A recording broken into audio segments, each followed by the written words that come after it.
What's going on, good people? Rich here. Skool is in the building. What's happening? Back at it again with another episode of the Culture Garden Podcast. Yo. Appreciate y'all for tuning in. Shout out to Ray P, of course. What's happening, Ray? Please make sure you're checking out We Got Y'all television podcast. Dropping It's heat. busy over there. We're talking about the morning show and Reasonable Doubt on Hulu at the midway point for both. So, got a few more weeks of that. So please make sure you subscribe, follow on Instagram, We Got Y'all Pod. And who the fuck asked y'all? Shout out to Skool. What's going on, man? When is this episode dropping?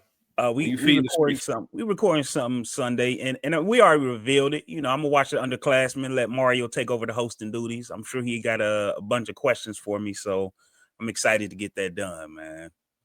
So for those who don't know, there was an episode a while back where Skool and Rio, shout out to Rio, they did a movies you love that we hate and movies we hate that you love. They did that kind of episode. And in that conversation, it was revealed that Rio, who was the biggest Will Smith fan I know, he had never seen Wild Wild West. And if you're familiar with that feed, Skool and myself even did an episode for Skool's Guilty Pleasures, which is now Who the Fuck Asked Y'all.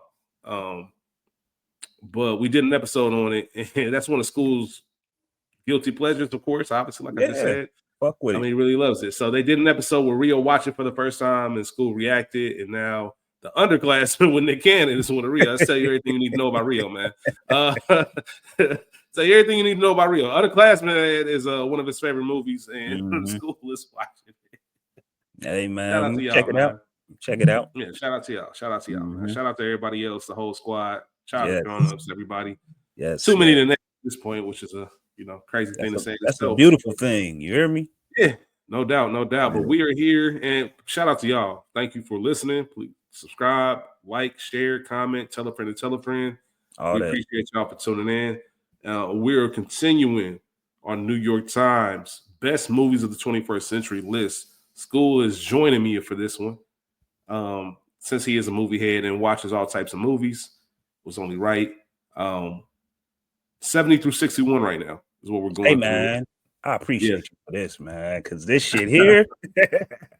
Yeah, man, it's kind of yeah, we're gonna talk about it. It's a lot of I've told the listeners my favorite thing about it is just watching movies I never watch. And I told Skool that I was the 30 I've watched so far, I'm gonna give him a list, not necessarily to just the ones that I know he would rock with, because y'all heard my thoughts on some other stuff, Tree of Life, all that. Like, never again, Melancholia, never again. I'll never watch these movies again. So we're gonna discuss what our thoughts were on this list. It's funny because 70 and 69 were both described as horror films. And for real, y'all know I don't rock with horror, and I just wasn't in the mood to even go down the path to see what kind of horror it was. Yeah, I know one of them said body horror. I'm assuming that's the Scarlett Johansson film. And I was just wasn't in the mood, so I didn't watch them. But Skool scooped in, and I think you watched both of them, right? Yes, sir. All right, so the first one is Let the Right One In. Yes, which came out in 2008. Yes, it has a 7.8 rating as far as the users. And the synopsis of the film is as follows: a bully boy forms a unique friendship with his new neighbor, a peculiar girl with a dark secret. I believe it's tagged as a vampire film, correct? Yeah. I saw a lot of people saying it's the best vampire film they'd ever seen and the whole nine. So now that I know it was a vampire, I'm kind of like, dang, I wish I would have watched it. I know it's based out of Stockholm, which is the capital of Sweden. Yeah. Which is funny because I was just talking about this with Rachel and We Got Y'all. Have you ever read the story or like listened about the story that what the Stockholm Syndrome and how it started and where it came from? Like the bank robbery in Stockholm? No. You would like that because you watch stuff like that. So when you get a chance, like the origin of Stockholm Syndrome, it was a bank robbery in Stockholm in 1973. And a podcast that I listened to did an episode on it. And I listened like a couple years ago. It always stuck with me because them folks really didn't want to leave that bank. Hey, that's crazy. They really got taken over. Yeah, all types of stuff. So interesting story for all y'all nerds out there who like stuff like that. But either way, what were your thoughts on the film, man? Number 70. Man, I thought it was a great film. I'm not going to say the best vampire film I've ever seen because I haven't seen that many. I would say that's probably the Your favorite first. twice? Yeah, I haven't even. I don't think I've seen those. But I do know a lot of people that rock with them, including the wife. I heard the movie And trash. Really. Like everybody say, it's like the movie that everybody know that's trash.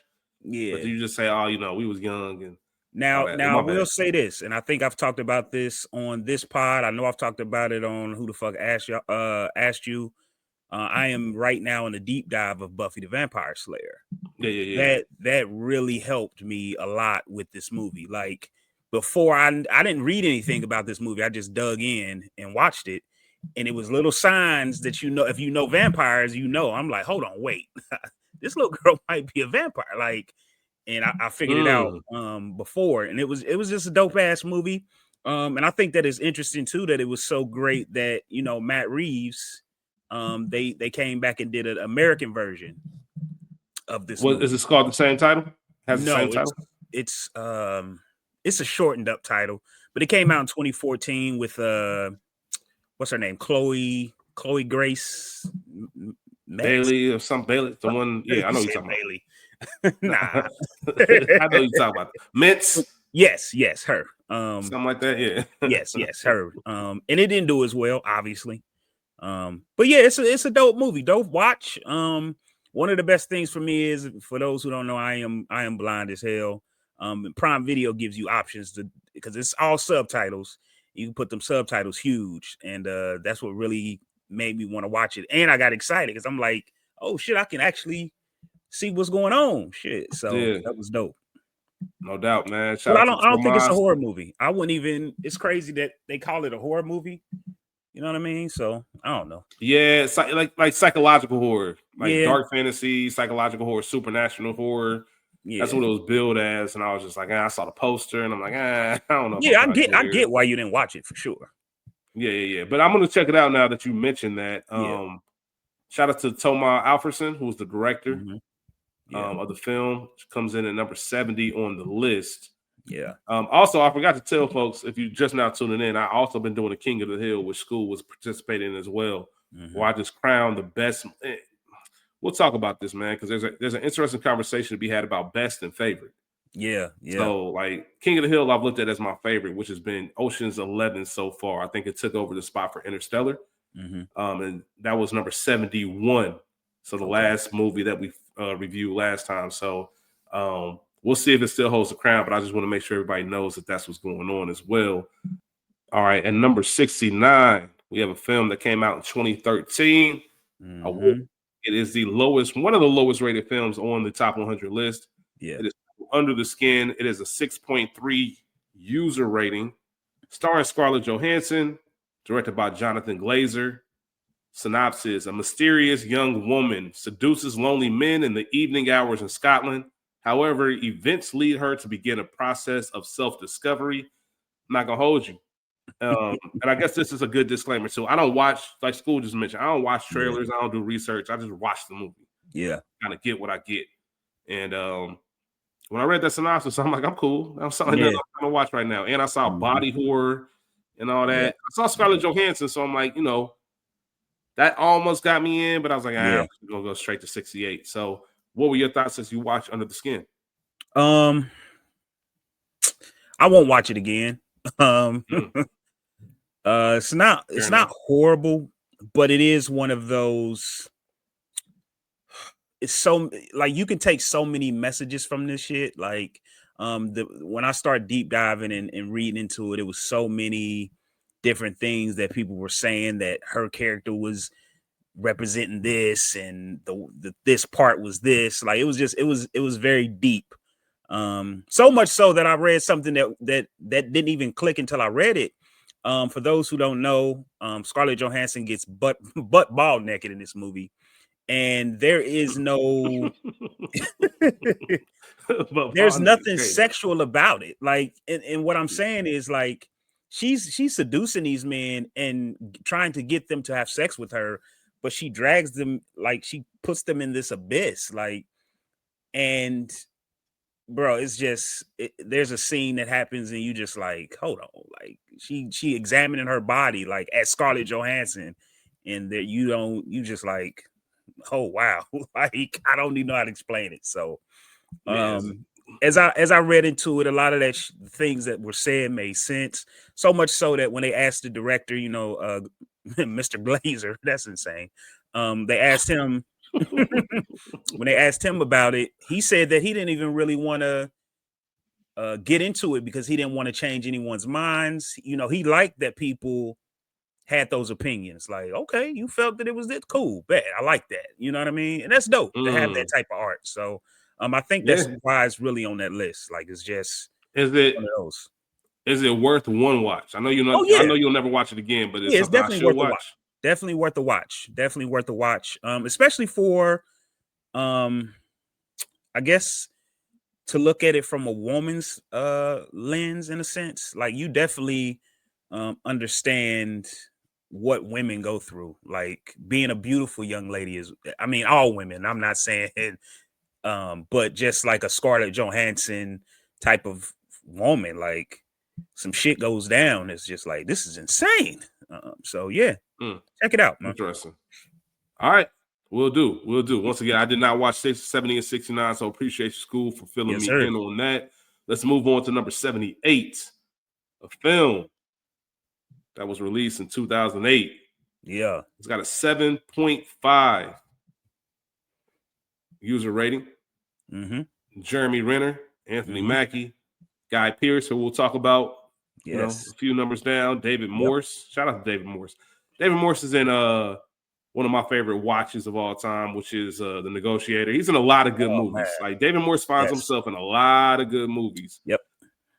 This film, number 78 on the list, won 6 Academy Awards, including Best Motion Picture winner in 2010. Jeremy Renner was nominated for Best Performance by an Actor.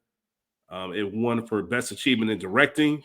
That's one of the other Oscars that it won. Best Achievement in Film Editing, Best Writing, Best Achievement in Sound Mixing, Best Achievement in Sound Editing. Dope. That is the war film, The Hurt Locker. Yes. Quick synopsis of it. During the Iraq War, a sergeant recently assigned to an Army bomb squad is put at odds with his squad mates due to his maverick way of handling his work. As I mentioned, it's directed by Catherine Bigelow, written by Mark Bowl. Skool.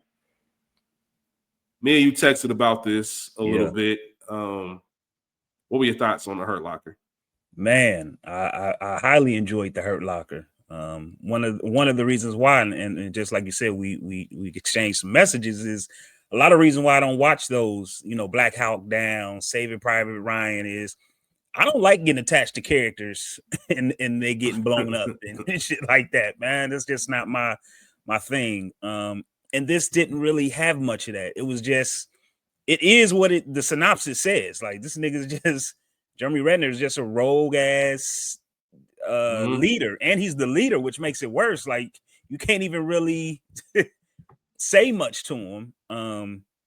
And he just does what he does, and he's phenomenal in this film, bro. Like, phenomenal. And again, I shouted you out in the text about getting me hip to him, because I wasn't, I seen him in Marvel, but I don't know how much of a fan I was of his until I seen The Town, and I was like, yo, this dude's nice. So yeah, he did his thing. This guy a fucking friend of yours? Yeah, man. Shout out to The Town. Town, man. And I agree with you, Jeremy. Go ahead. Shout out to Anthony Mackie. I'm not a huge fan of his. And the reason why personally is because I have never seen him, I guess Tupac, but I ain't never seen him Papa Doc. Yeah, character act. Like Papa Doc, man. Go ahead. Yeah, all right. But I don't think he has any real good character acting.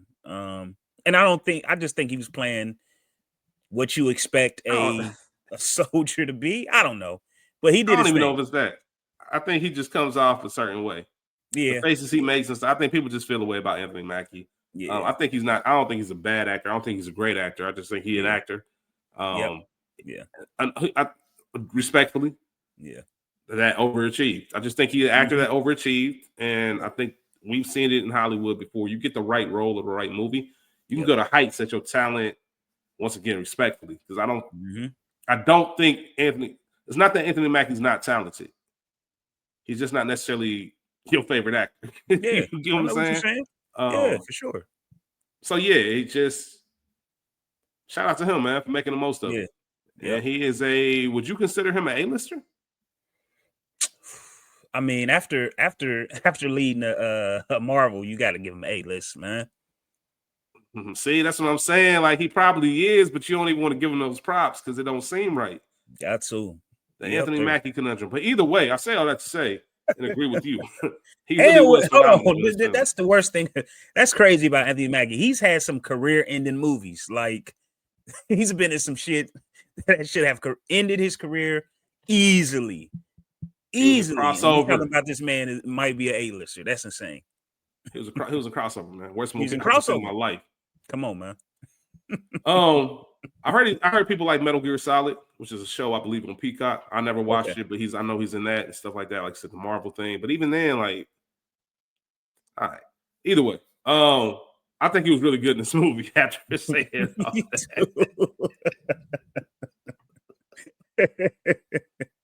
all that. And it's just interesting. This film was really good. You can see why I won Best Picture. Yeah. It makes me think. You kind of said it earlier or alluded to it, where it's not a war movie per se. It's set in a war. Yeah. But the movie's not really about that. That just happens to be where all the action is taking place. The dynamic of it can really take place anywhere, any kind of workplace or chain of command type of area. I think it enhances it. And especially during the time of what was going on in America at that moment. Yeah. I think it enhances it and makes it more. But it's not like a earlier this year I watched Warfare. A24 produced or released a movie called Warfare, which I really enjoyed. I really enjoyed that. Gave it a 4-star on my Letterboxd. Shout out to Letterboxd, man. KRich513. Follow me on there. It was a little bit different where it was set in it was like a 12-hour period. Okay. And there was a lot of shit, and it shows you a lot of like the gore and fucked up side of it. Yeah. I will say this: both movies made me think one thing, man. Ain't no way you can come back to war and you ain't fucked up. Yeah. Mentally, like it's just it's ridiculous. But Warfare is the movie you say you don't want to watch, and I feel like The Hurt Locker is a lot more digestible. Yeah. Whereas I shouldn't want to watch a war movie again, but I will watch The Hurt Locker again. Oh yeah, easily. You get what I'm saying? Like I don't know. I don't need to watch Warfare again. I don't need to watch the Mark Wahlberg movie, man. What was it? The American Sniper? Nah, Shooter. That's my shit. Nah, no. That's the Bradley. That's the Bradley Cooper movie. Okay, the Bradley Cooper. Okay. Either way, it don't really matter. Yeah. Hurt Locker is good. Check it out. That's the main point of it. I can understand why it's on the list. I can understand why it's this high. It's better than a lot of the movies that I watched previously. Yeah. So I think it deserves to be here. And shout out to Hurt Locker, man. Number 68 on the list. Yeah, I also think that the suspense is better in the sense of like there are situations that they could, fuck up, but for the most part, Jeremy Renner was putting himself in fucked up positions. You know what I'm saying? Like, yeah, like you know what I mean? Like we got computers to do this job, and you want to do it hands on, and that's insane to me. Like, that's insane to me. Everybody got to find a thrill somewhere. Yeah, and not to step on anything, but one of my favorite scenes of that movie is just. I think because I watched so many movies that I was expecting I guess that might be the lieutenant or colonel or someone walked up on him and just was like, how many bombs you done, disarmed? And I thought he was being an asshole. Like when he was like, oh, nah, he was like, what's your number? Like, tell me. Like, I asked you a question. Like, I'm like, oh shit, he in trouble. And I think he sensed that too. But once he got to telling him, he's like, whoa, like you a cold. He was cold at it. Yeah, he was cold at it, but reckless. Yeah. And I don't want to be around reckless people, especially during war, especially around no bombs. I'm cool. Hell nah. But Hurt Locker definitely worth it. Definitely worth the watch. Yes. Number 67. Come on. Released in 2022. 7.4 user rating. Starring Kate Blanchett. Directed by Todd Field. That is a movie called Tar. The synopsis of the film is set in the international world of Western classical music. The film centers on Lydia Tarr, widely considered one of the greatest living composer, conductors, and the very first female director of a major German orchestra. Mm-hmm. The film was nominated for 6 Oscars. Once again, this came out in 2022, including a nominee for Kate Blanchett, Best Performance by an Actress. No debate there. It was also nominated for Best Motion Picture of the Year. That's a little bit of a stretch. Mm-hmm. And Best Achievement in Directing and Screenplay and Cinematography, which the cinematography was really good in that film. Really good, yeah. Skool and myself even talked about a scene where, since they're over in Europe, it's like a roundabout in a sense, and the way the camera was set up in the shot, you felt like you were in the back seat going around these circles, and there was tension in the scene as well between these 2 actors in the front seats. And there was just a lot going on. And it was just beautifully done, a beautifully shot. I thought that Tar, well, first of all, foremost, Kate Blanchett is the reason I watched that film again. Oh, yeah. When I was, as I was starting it and beginning it, the first 30 minutes are very slow. Mm-hmm. And you don't really know what's going on. And it's just a little bit of a snooze fest, for lack of better terms. But once you hit the second act and move forward, the movie really picks up, and you get invested in this performance by Kate Blanchett and really what her motivation is. Because there's no real plot per se.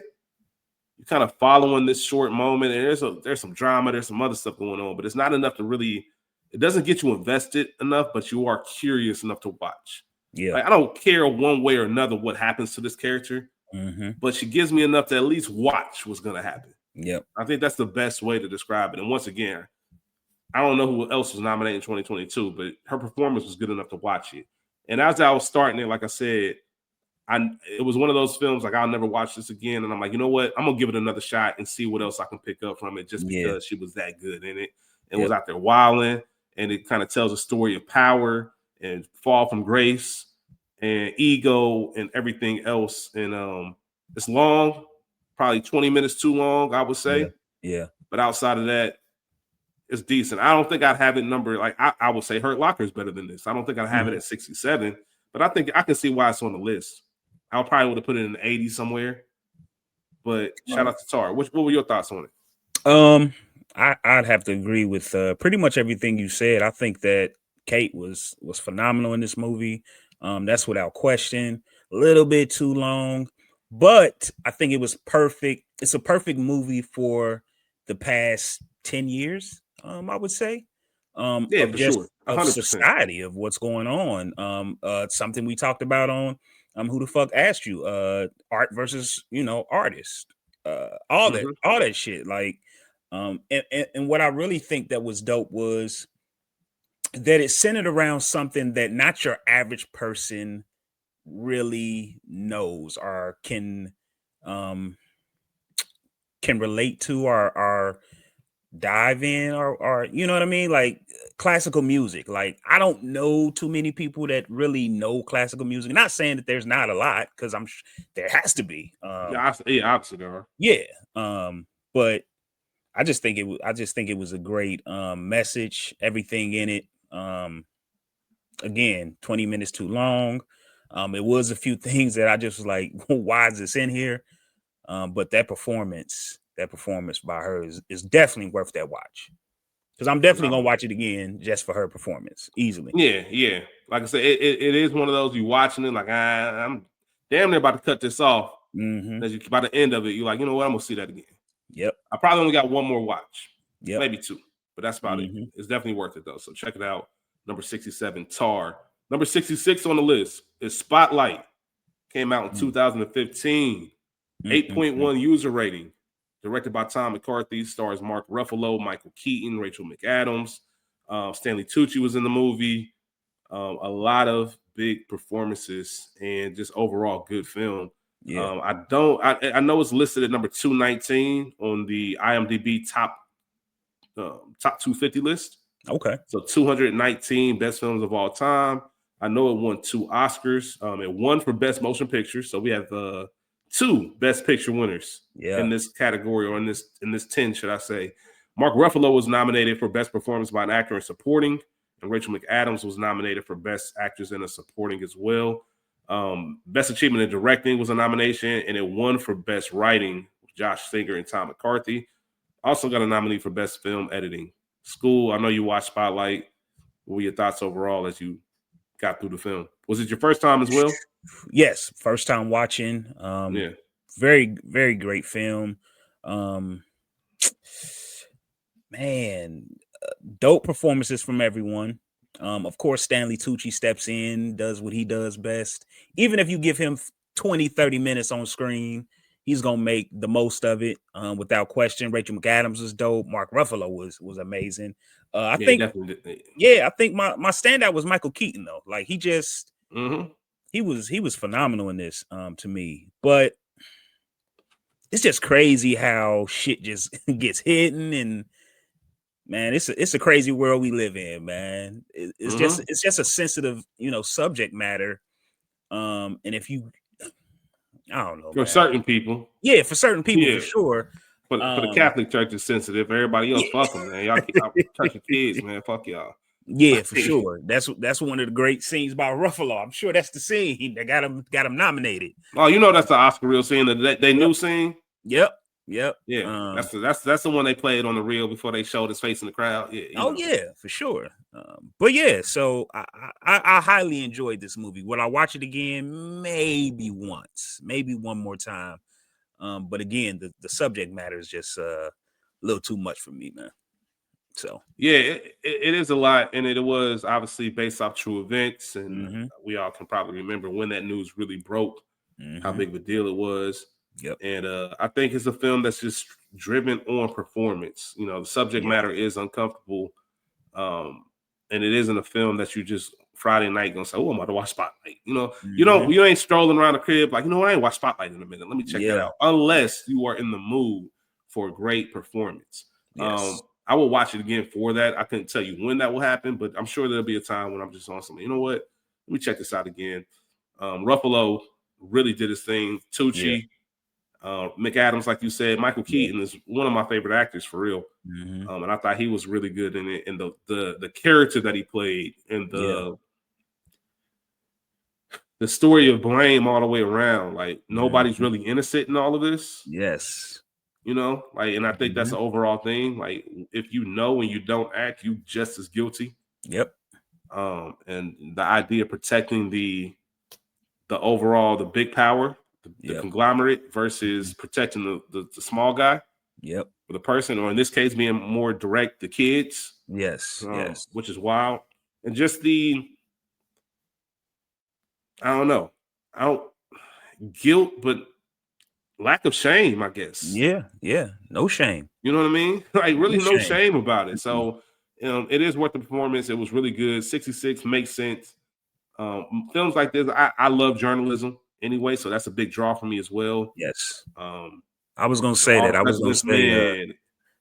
gonna say shout out to real journalism, because I feel like that's dead now in a sense. Not all the way, but like that type of journalism, like sitting down with them and really looking them in the eyes and hearing their stories and asking those uncomfortable questions in their face, all that type of stuff. I feel like it's not the same anymore. Waiting on the newspaper, waiting for a story to be printed in a small little section and not, getting the cover related to front page news. Like this is the front page story.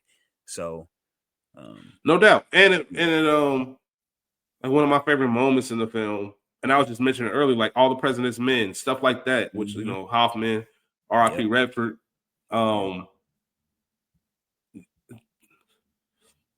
covering those big events and making a film about it and seeing the journalistic aspect of it. That's why All the President's Men is one of the people will say one of the best movies of all time.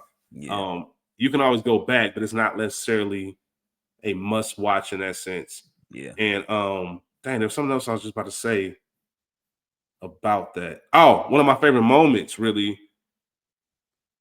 how they showed the human element of things. So there is a reporter in the film who realizes as he's going through all these documents, like, oh snap, this address is like you don't. The way they show it is not like they don't tell you, they show you. It's a real life. I'm so shocked. I gotta get up. Like this man got up, no telling nobody, no wife, no nothing, and went outside and just ran around the block. Yep. But was looking, and then also dropping the paper on his front porch at the end. Yep. If you've seen it, you know exactly what I'm talking about. If you haven't, it's not spoiling anything. But just a really good film. Really good film. Yeah. Deserves to be on the list, and I'm with it. 65. Released in 2023. It's part of a memorable or one of the more recent largest opening weekends when it comes to some movies coming out. Barbenheimer, what was it? Oppenheimer. What did they call that weekend? Barbenheimer. Barbenheimer. Yeah, I think whatever. so. I think you. So. Hey, you was part of it. Shit. Nah, I didn't. You know what? I still haven't seen Barbie. Oh, I was part of it then. I seen Barbie with the wife, and I seen this with you. Yeah, I wouldn't. I'm not against watching Barbie. I just didn't catch it in the theaters, and I just, I just never sat back and said I want to watch Barbie today. But either way, film came out in 2023, 8.3 user rating, directed by the legend already, Christopher Nolan, Cillian Murphy, Emily Blunt, Robert Downey Jr. Phenomenal. A host of other big name actors. Number 122 on the 250 list for IMDb, so it is higher than the last one we just discussed. Won 7 Oscars, including Best Achievement in Music, Best Motion Picture of the Year, Best Achievement in Directing, Best Performance by an Actor in the Leading Role, Best Performance by an Actor in Supporting Role, Best Achievement in Cinematography, Best Achievement in Film Editing. That's not to mention the nominee that Emily Blunt received for Actors in a Supporting Role. We're talking about Oppenheimer. Yeah. Skool mentioned we saw it together. And it's 3 hours long for those who haven't seen it. And seeing it in the theaters, you have to, because it's just one of those movies. It's just one of those big, like when I say big, I don't mean like from the event standpoint. I mean just literally the film is big itself. The things that are going on the screen are big. Yeah. You want to do that. It's a bomb. Shit. You want to be in IMAX. You want to get all of that stuff. Yeah. Watching it this time lets you appreciate just how good the movie's phenomenal. Yeah. Like it's phenomenal, yo. Like, and I didn't appreciate how good it was the first time watching it. Yeah. And I'm just sitting here like, yo, it's ridiculous how good this movie is, how good the performances are, how well the story's told. The flashbacks, because how do you tell a story about someone if you give majority of the directors the Oppenheimer film or the scripts, that film doesn't look the way it does right now. No. I mean, I don't think anybody else really could have done it in this fashion or even thought or had the foresight. I think it would have been much more direct about, it was so much dialogue and it really got into the heart of what are we doing. It didn't focus on anything else. It didn't focus on the war itself. It just focused on the science of it and would this work and how is this going to make the world look. And then you have the actors, and I mentioned that already, and that takes it to a whole nother level. Oppenheimer is phenomenal, bro. 65. Yeah. What you think? What's your thoughts? I agree 110%. I think that, like you said, if you give this movie to anyone else, I think they're trying to cut to the chase. And not only that, I think they're trying to include things that don't matter. You know what I'm saying? Like, definitely including things that don't matter. But Nolan does a beautiful job of just doing what he does best, bro. And that's making sure the story gets told, doing it beautifully. I know it's a lot of dialect, but everything matters. There's nothing in this movie that doesn't matter. He was able to change my mind because I remember we left the theater and I remember the hype was on Robert Downey, and I just was like, man, I just heard Iron Man the whole time. And when I rewatched it, I'm like, yo. Nah, they got it. He did his thing, bro. He did his thing. So, shout out to Nolan, man. He brings out he brings out the best in people, in actors. And it's a few directors that can do that. So shout out to him. This movie is amazing. It ain't gonna feel like 3 hours, I promise you. So check it out. Nah, it won't. If you love good filmmaking, and similar, I talked about it with the Interstellar. Interstellar's damn near 3 hours. Yep. They're just so well done and just so visually beautiful and so well acted that if you love film, there's no way you can't appreciate it. You know what I mean? It's one of those things. And this will come back to theaters. So when it does, go see it. Like, yeah, 100%. Yes, go see 100%. It.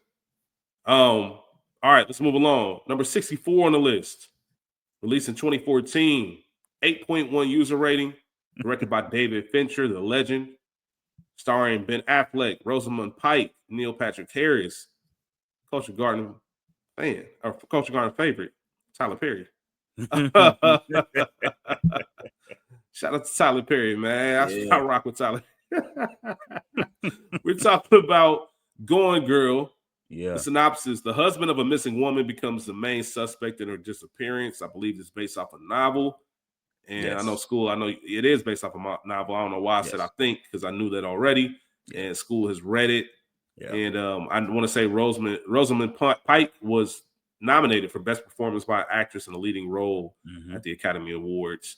If you've seen the movie, you understand why. Skool, gonna kick it off with you first on this one. I want to get your thoughts on the book compared to the movie, and I just want to get your thoughts on the movie as well. The book is a little bit better, and that's crazy to say. That's insane to say. Not. Books are usually always better than the movie. Oh, okay. Well, the book is better. And the reason I say that's crazy is because the movie's so fucking good. Usually, it's a big difference where you're just like, man, the movie, the people that watch the movie like, but they do this movie justice, or the book justice. Everyone in this fucking movie is phenomenal. The characters are spot on. And I think we talked about it. Tyler Perry is phenomenal in this movie, man. I don't think great in this movie, bro. I don't think he gets enough credit, man. No, real talk. Tyler Perry is great in this role. In this movie. Yeah. Like great. Like it's shocking. Now, I don't want to say shocking, but it's shocking. It is shocking. Nigga, ain't no wrong with that. It's shocking. Nah, it's his best performance. Like all joking aside. Like, this is Tyler Perry. Yeah. I know he's not in the movie a lot. He plays the attorney Tanner Bolt.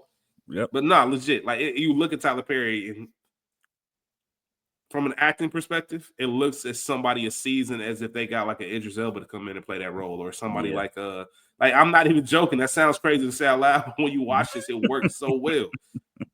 Yep. You know what I mean? Like, if Jamie came in and played that role, or just because it's such a small role, you can put anybody. But Tyler Perry bodied it.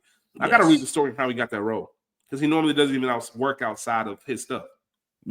Yeah, that's true. So, like Dave Chappelle is a friend of Bradley Cooper. That's why he was in, was it A Star Is Born? Or no, not that. No, Silver Linings Playbook. Thank you, Silver Linings Playbook. That's what I'm talking about. Yeah. So I said, either way, I got to read the story. But I agree with you. Gone Girl is phenomenal. I remember my first time watching this and just being like, what the? Because David Fincher does a great job of not letting us in on what's going on. Like, is she going? And then once you realize that she is, I think when we did our No Country for Old Men episode with Brian, shout out to Brian, I believe we mentioned about, or you might have said directly, like, when we talk about movie villains, we got to mention Rosamund Pike and Gone Girl. Like, you know what I mean? Yes. Like, we got to mention that character and the evil, like, person that she is, because she really is. Yeah. And the things that she commits, and she does it so calm and nonchalant, and there's nothing more chilling than when she comes home and like, I have to live with her. Like, I'm going in the room, bro. I'm locking the door. The difference for real in the book is just how they separate things, in the sense of like, it'll go from, the wife to the husband, and they'll leave you hanging on the wife. Like, you don't know exactly what's going on with her. And then listen, the book is damn sure worth the read. If you got time, check it out. I remember how big this was. It was huge. This was huge. Like, everyone talked about this movie. Have you seen Gone Girl? You seen Gone Girl? Like, and there's always the people that read the book that's like, what? I've been hip. So dope ass film. It's insane, man. It's insane. I remember like it was yesterday, and it's already been, what was that? 11 years ago. Yep. Gone Girl is one of those ones. Happy to see it on the list. I Mm-hmm. still have it. It's at number 64. We move on to number 63, released in 2006, 7.8 user rating. Directed by Jonathan Dayton and Valerie Ferris. Stars Abigail Breslin, Greg Kinnear, Paul Dano, and of course, the one and only Alan Arkin. May he rest in peace. Toni Collette was in there. Steve Carell was in the film. Yeah. And none other than Little Miss Sunshine, a Mm-hmm. film that I watched for the first time and was pleasantly surprised by. The synopsis is a family determined to get their young daughter into the finals of a beauty pageant take a cross-country trip in their VW bus. I knew about this film, obviously, like just knowing the cover. I think it has a very recognizable cover. Absolutely. With that van and everybody on there. I didn't mention that it did win 2 Oscars. I guess that's worth mentioning. Yeah. One for best performance by the actor in a supporting role, Alan Arkin, who was once again no knock. It's funny because he wasn't in the film a lot. Like early at the 53-minute mark, he's no longer in the film. And he's all throughout the first 53, but not every single scene. Well, I guess kind of but it's all like an ensemble cast, so everybody's in all these scenes. But he's really good. He steals the show and everything that he's in. And it also won for Best Writing Original Screenplay from Michael Arndt. It was nominated for Best Motion Picture of the Year. And Best Actress in a Supporting Role, Abigail Breslin, who plays young, I don't want to call her Violet, like it's Willy Wonka. What's her name in this film? My bad, I'm tripping. Listen. Olive. I knew it was something like a different name. Either way, really enjoyed the film. Pleasantly surprised. I didn't know where it was going because early on you see Steve Carell in the facility, and he tried to harm himself or did harm himself. He didn't try.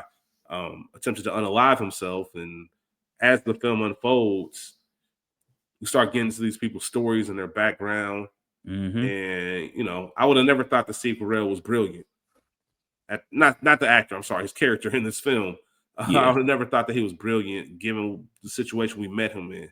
It's just one of those reminders. Everybody goes through something, how you react to things, the determination. And I think it just showed a real perspective of people and family. Paul Dano, who didn't even, I saw a comment that said it's only fitting that his first words in the film were "fuck," because that just fits for life. But he was really good in it. I don't have any complaints, man. I don't have any complaints. I don't know if it's better than some of these other movies that we mentioned, but I would definitely watch it again. And it wasn't what I was expecting. I was expecting this. I don't know what I was expecting, but I wasn't expecting this, and I'm glad I watched it because otherwise, I don't know if I ever would have made it through life watching Little Miss Sunshine. Now, I think, correct me if I'm wrong, I think why it is as high as it is the performances of Alan Arkin and Steve Carell. I think that this is the first time we see Steve Carell outside of Michael Scott and all of the characters he's known for, where you really can see like this dude has a bag, where he really can do this. And again, I think this is Alan Arkin's last great performance, some people would say. So I think that's why it's up there. But I'm with you that it's not better than. I don't want to say it's not better than Tar, but I definitely might watch Tar again before I watch this. That's interesting. That's just me. That's interesting. I forgot to mention Gone Girl. I think it's like 199 or 198 on that list for top. Oh, I'm definitely watching Gone Girl again and reading it.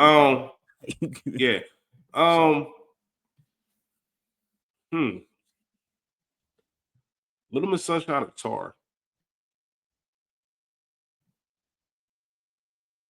I think I watched Little Miss Sunshine. Okay, I'm not mad at that. I'm not mad at that at all. It's a great question. Those are the really two good comparisons right there. I think I watched Little Miss Sunshine. Okay. I think it is better than that. Not better than Gone Girl. Not better than Oppenheimer. Yeah. Is it better than Spotlight? No, it's not better than Spotlight. It's not better than Hurt Locker. I didn't watch the other two, so yeah, that's it. All right. Number 62 comes out in the year 2000. The very beginning. Almost missed the cutoff for this list. 8.4 user rating. Number 57 ranked movie on IMDb Top 250.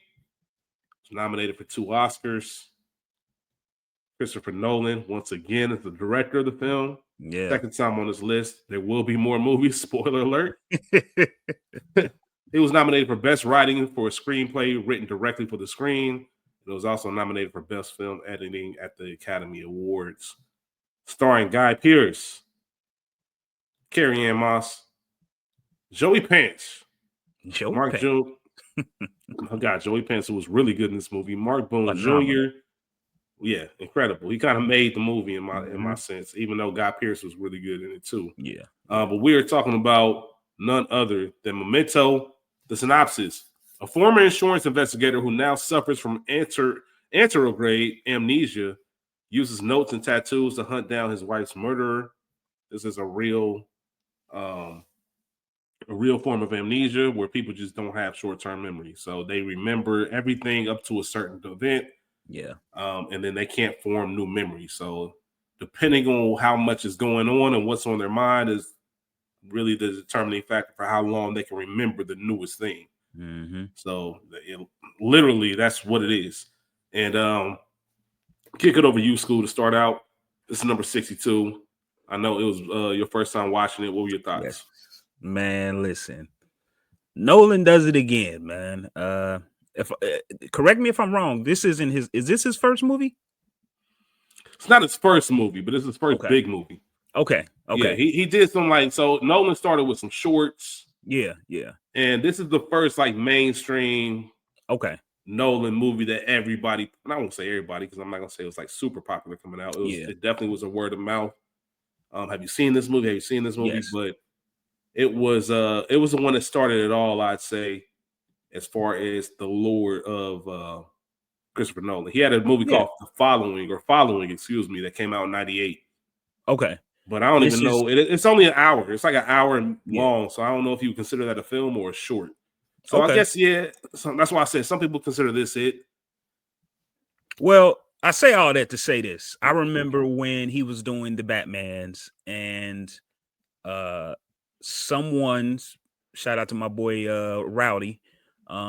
He's the one that told me to watch Momentum. Like, he's like, bro, that Christopher Nolan is commercial. Like he sold out. Like he's like, you got to watch Memento. Like that's Christopher Nolan.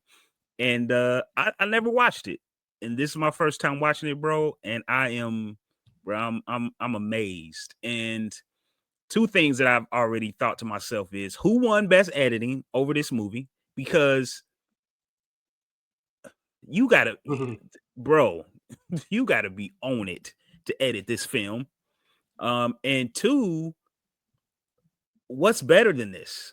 Like the mindset to even think about trying to solve a murder with short-term memory loss is insane. To even think that, like, you know what? I'm gonna write a movie, and this is the concept of this movie, and then you make it work, and you make it a classic, like one of the best films ever. That's fucking crazy, bro. Nolan's different, man, and it's worth the hype. I'm telling you, it's worth the hype. Yeah, if you haven't seen it, it is it's not linear. And let me ask you, were you how well do you think you kept up with it as far as what was going on? At what point did you realize, like, hold on, what? Definitely. Didn't we just? Am I tripping? Like, did you have to check your remote? Like, hold on, did I rewind this? Yeah, yes. But I will say that once you pick up on that, it makes you pay attention. Like once I started peeping, things were coming back. I'm like, hold on, put my phone. Let me relax. I told you that too when we talked. I was like, man, this is a movie. You put your phone down. And you know how it goes. You still try to sneak and do. But then I started peeping certain things. I'm like, hold on, nah, I gotta chill. And once I start watching, and in certain movies like this one, I definitely put my subtitles on. I'm watching it on Prime. Like I said, if you can't really see that well in certain situations, Prime is perfect. They have huge subtitles, and that's what I was doing, and making sure that I'm following along. Shit's dope, man. Like, shit's dope. Yeah, it's certain shit that happens that you got to be an asshole, man. You just gotta be. Yeah, because that's you don't think about living that way until you watch a movie like this and realize how messed up that could be. Like not having your short-term memory. Yep. And the way he has to remember things and have a routine and getting tattoos on his body and have to take Polaroid pictures of people and write notes and has to he recognize once again he remembers stuff before the accident, so he can recognize his own handwriting. There's even a moment where he wrote down something in cursive, so he scratched something out because he didn't recognize the handwriting. He knew it wasn't his. But he knew he had enough presence of mind in that moment to not write it his normal way. I think it had something to do with Teddy, who was Joey P's character. And I don't even know how to. Some films I just don't know how to describe. I think we talked about that with One Battle After Another. Like you just got to go watch it. I don't even know how to tell you what this movie's about. I can give you the synopsis and the plot, but you still have to watch it. Yeah, and you can definitely see why he ended up getting the Batmans. And now he's got the big budget, and why Coogler hits him up on there because he loves film. You can tell, and he loves the storytelling. He loves the art. Yes, Guy Pearce was really good in it. Yep, and yeah, man, I'm glad. Thank God that I don't suffer from something like this, man. Yeah, straight up. People can take advantage of you too. Yeah. Imagine paying somebody every day, like just, hey, man, you owe me $100. All right. And not only that, telling the motherfucker like I'm getting over on you, but it's okay because you won't even remember this in 5 minutes. You won't even remember this tomorrow. Yeah, they tell him to his face, like, yeah, you won't even remember, bro. Dude said I told my boss about you, and he said, another room. That's fucked up, man. That's fucked up. So, that's our boy Bobby Elvis, man, my guy. Yeah, Bobby Elvis, the Sons of Anarchy. And another great thing about this film is it doesn't have too many characters. You know what I'm saying? Like and I love Nolan because you can't put 10 characters in this movie and expect people to really pay. Like you gotta have 4 or 5 characters, and that's it. You can't do too much. And he did it, man. Perfect. Yeah, and it's got a twist in it and all types of stuff. Listen, so watch this shit. And it's not even fully all the way backwards. It's not like it started from the end of the beginning, because actually the beginning of the story starts in the middle of the film. Yep. Shit is dope, man. And at 61 to round this out. Let's get it. Released in 2003, 8.2 user rating. Directed, first film on the list by Quentin Tarantino. Uma Thurman, Lucy Liu, Vivica A. Fox. Come on. After waking from a 4-year coma, a former assassin wreaks vengeance on the team of assassins who betrayed her. Of course, I'm talking about none other than Kill Bill Volume.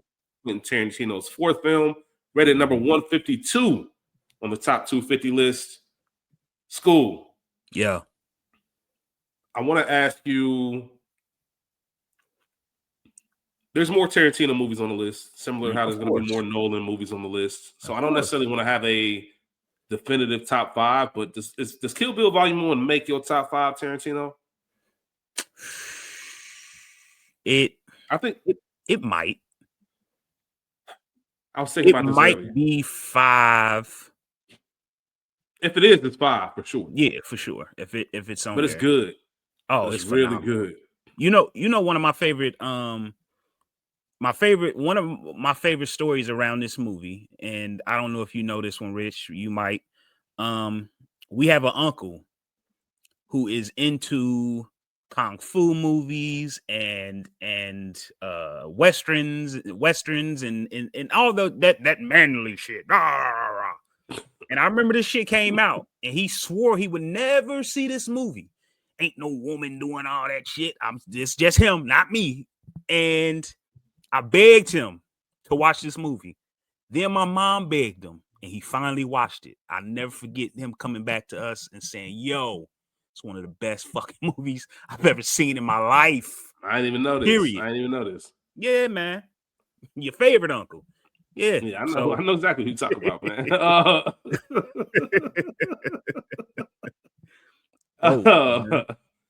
Shout out to Unc, man. Yeah.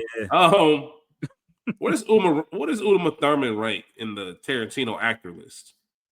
Not overall actors like of all time. I'm talking about just in Tarantino films. Where is she? Like is she? I think Samuel L's number one. I don't think that's really up for debate. Yeah. I think that she's probably top 5 in that. She's not too far behind Samuel L. I think Tarantino loves to revive a career. I think that's one of his goals. Damn near. Did he revive her? What was Uma doing before Pulp Fiction? The Avengers, the one with Sean Connery and nah. You talking about the Overseas? What's the name of that movie? No. What was the name of that movie with the League of Extraordinary Gentlemen? That's what I was thinking about. Oh no, I was talking about. You remember the one I'm talking about, the Avengers or whatever? It's like a yeah. I just happened to think of League of Extraordinary Venom. I know she did Batman and Robin. She was Poison Ivy. Mm-hmm. And all that stuff. So I gotta look this up while we talking about it. But either way, Uma's career was on the up and up. I know that for a fact. Well, and then it's funny you even say that because I'm surprised. I'm really shocked that Travolta never did anything else with him. Like I don't know why they never linked up for another movie, especially because he saved Travolta, man. Travolta, man, the stories I hear about Travolta, man, Travolta might have thanked that man and been like, all right, now get on out of here. Scram.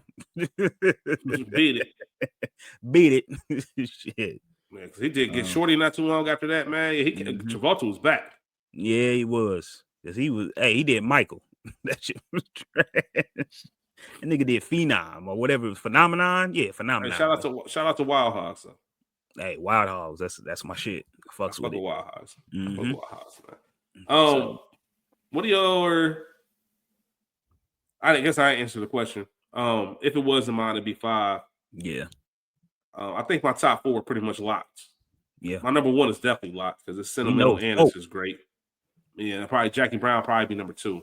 Mm-hmm. And then we'll talk about it more once we get further down the list.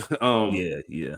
But maybe 5, if it's not Kill Bill, it might be Reservoir Dogs, but it's probably not. A film that he didn't direct, but he wrote, True Romance, might be number 5, low key. Mm-hmm. Yeah. But that's not to downplay how good Kill Bill Volume 1 is. I remember when this came out. I was in high school. I just remember I love how Quentin Tarantino just breaks rules.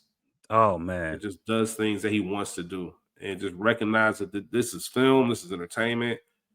It doesn't have to make sense to anybody but me. And I'm not saying the movie doesn't make sense, but if I want to be over the top, I can be over the top. Yep. And I'm really going to pay homage to these different genres that I grew up on and that I love. And, blaxploitation and kung fu and all this other stuff.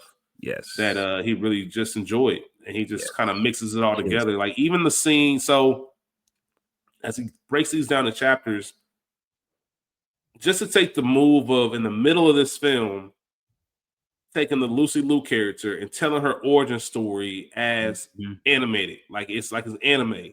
Fucking phenomenal. And kind of just skipping the live action is going straight to anime in the middle of the movie. Like what? Yep. Who does that? Yeah. You know what and I mean? It works.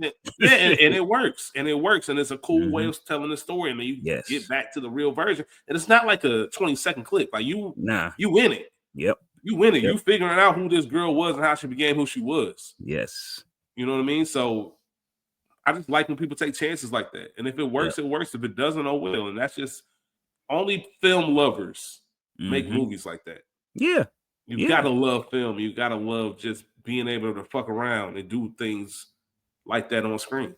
And I love that Tarantino doesn't care in the sense of like when he was talking about everything that he's used to, Tarantino did the opposite. You know what I'm saying? Like, I'm gonna make a kung fu movie. What do you want to see? Everything wrote down, he said, all right, bet. I'm doing the opposite of that shit. Yeah. And it works. If you're not Tarantino at this moment, there's no way you can get this film done. But because of who he is at this moment, hell yeah. Even the slight, the slight, it's mentioned in the film a little bit, the slight cultural appropriation. Yep. With someone like the blonde hair white girl. Mm-hmm. out here doing kung fu, like all of that. It's tied. He knows exactly what he's doing and it's tied in. So even the Lucy Liu character, like how they was ragging her because she's an American. You ain't no real like what? She say that shit again. Hey, she wasn't playing. Yeah, man. Chop that. Hey, dope. Listen, dope, I have a it's interesting, man. I have a very complicated relationship with Quentin Tarantino. Like just we all do. It's probably the most complicated, like frustrating relationship. Obviously, I don't know him personally, but just I love his films so much, and he just does so many things that I question, and like I feel like I can't proudly champion. I do because the work is so you can't deny it. It's undeniable, but man, like the dead nigger storage, the you seen that clip of him on 106 and Park when Django was coming out? You ever seen that? I'm gonna send this to you after we finish. Back when Django was coming out, Tarantino, I think Kerry Washington, Jamie Foxx, they were all on 106 and Park. When I tell you, Quentin Tarantino put on the worst black scent ever. Oh man! And it was like comical. It was comical. Like I watched it and I laughed because Jive Turkey. He said, you would tell he was trying. Yeah, he was trying because he knew he was on a black program. It's like when you see these when you see Hillary Clinton go on Breakfast Club talking about I got hot sauce in my bag. It was that type of trying. Like I'm catering to black people. And that's exactly what he was doing. Like, bro, be you. Be you. So it's a lot of stuff that he does, and I'm just like, bro, why? Yeah. But the work is brilliant. So shout out to Quentin Tarantino. He, like I said, he has more films on this list as we continue to move forward. King of the Hill time, man. I'm gonna start with you. What's the best movie that you've seen so far on this list? Damn. Obviously, this is your first 10, so you got to pick from one of these. I'm gonna say Volume 1, man. Kill Bill Volume 1. That's what you're taking. Okay. Gone Girl is close, man. Gone Girl is phenomenal too, man. I'm gonna be all the way real with you. Gone Girl is one of them films that it doesn't lose it after you see. It's kind of in a sense of Sixth Sense. After like you've seen it, it kind of loses that oomph. But that's what I kind of disagree with you. You do? Okay. I'm not mad at that. Now, let me say this: I haven't watched Gone Girl in 10 years. Yeah. So I'm sure that has a lot to do with it. It's not a repeat movie. You don't just put it on all the time, but it was cool watching it again and revisiting it. Yeah. I ain't gonna hold you. This is the best batch of 10 so far, easily, not even close. This is the best batch of 10 movies. I'm still taking Ocean's 11 over all of them. That's crazy. Now, the best movie is probably Oppenheimer. We're just talking about best movie. Like when you factor in cinematography, directing, acting, all of that, I think that's the best one overall. But the Friday night movie, Ocean's 11 still got it. Gone Girl's in the conversation, Kill Bill's in the conversation. Yeah. Like real close. If I had to pick one, those would have been my three. Kill Bill, Gone Girl, and Oppenheimer would have been the three. Yeah. To bump it. But I don't think I'm there yet. Yeah. And Memento is just such a different experience that I don't. Yeah. It's just such a different experience. Really good. But I still think Ocean's 11 is it for me. I think what kills it for Memento is the chances are you're going to watch that 2 or 3 times anyway. You know what I'm saying? Like you can't just watch that once. You have to. Exactly. So much stuff you got to pick up on. Yes. So it kind of kills that. Let's throw it on. Now, probably once you watch it and get everything because this movie is one of those where you're going to deep dive. You're going to watch, you're going to read on it. You're going to watch other people's 100%. Videos to see what you missed and all that type of stuff. And then once you do all that, then it kind of changes. But, for me watching it one time, I couldn't put it there, but it's definitely entertaining as fuck. Very different. So, man, I didn't know. I'm sorry, Rowdy. You told me. I just didn't know, man. Shit. Hey, man. Listen, making up for lost time. Yep. But that's it. That's it for this week. Next week is Halloween. Yeah. Shout out to Mia, our resident Halloween horror movie fanatic. She'll be joining us for a horror movie since Halloween is next Friday. And we'll be back the week after that with another episode, man. A fresh batch of 10. We'll be talking about 60 through 51. I will preface it by saying this. I'm already a little upset. I was taking a look ahead to see what movies are going to be on this list. I've never seen this movie. I tried to avoid it as long as possible. Oh, man. I'm going to watch it. Is it what I think it is? Hell nah. It's not okay. That. I ain't making this list. Hell nah. Fuck out of here. Fuck out of here, man. That movie ain't making this list. You wild. You funny, man. You don't go too far with the comedy. Hey, but it is a movie that I have avoided and I'm gonna watch. Hopefully I'm in the right mindset. 12 Years a Slave, man. 12 Years a Slave is in the next batch of movies. Okay. And we'll see what goes from that. But there's a lot of other good movies. From looking at it, it doesn't look even as good as this batch of 10 right now. Yeah. But I'm sure they got some more heavy hitters. I won't mention any more movies, but it should be a good ride. So with that being said, we appreciate y'all as always. Yes. Remember, check out the other stuff that we're a part of. We got it all listed out in the description on our IGs. You can check that in the description as well. Y'all be cool. How y'all be cool. Peace. We out.